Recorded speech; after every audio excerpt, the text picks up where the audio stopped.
工讲台语，台语讲百工。各位观众朋友，大家好，我是阿信老师，欢迎大家收看今日的百工讲台语。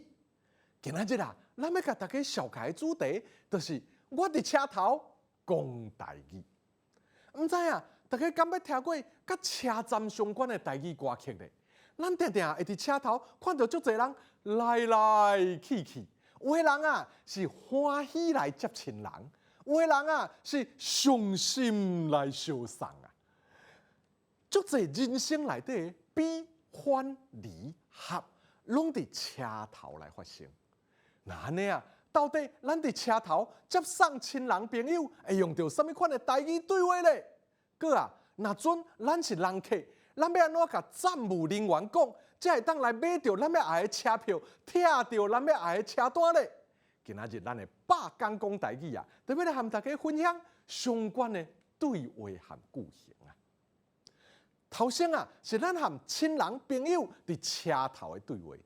若準啊，伫車頭接到咱的親人朋友，咱可能會講啊，哇，這幾月日無看到你，你都變瘦啊，攏無食飯吼。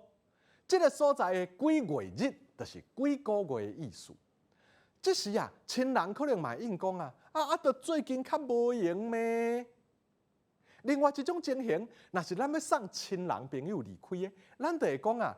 愛定定來互我哦，愛定定敲電話互我哦。有的人啊，愛講啊，你愛保重，愛加食寡飯呢。大家攏講啊，有一種寒是阿公阿嬷感覺你的寒，所以啊，伫車頭送別的時，阿公阿嬷也定會交代講啊，愛加燙一領衫呢。講迄個時間，無定因閣會偷偷啊，掖幾百塊啊，互咱做所費啊。恁看，小白的車頭，除了有相送的目屎，定定嘛有見面的歡喜和人情味啊。除了相送和接親人，另外一種定係咱會佇車頭做的代誌，就是要去買車票、拍車單。這時相關的對話要安怎講咧？咱會當甲站務人員講啊，我要買2張對高雄到台北的自強號車票，閣來會當講。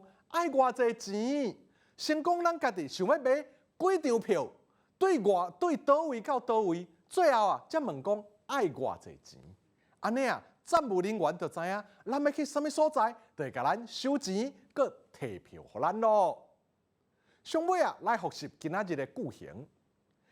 這幾月日無看到你，你就變瘦啊，攏無食飯吼。愛定定來互我哦。你愛保重，愛加食寡飯呢，愛加燙一領衫。我要買2張對高雄到台北的自強號車票，愛偌濟錢？今仔日的百工講台語就講到這，感謝觀眾朋友的收看，會記得來車站練習一寡台語哦。各位觀眾朋友，咱後擺再會。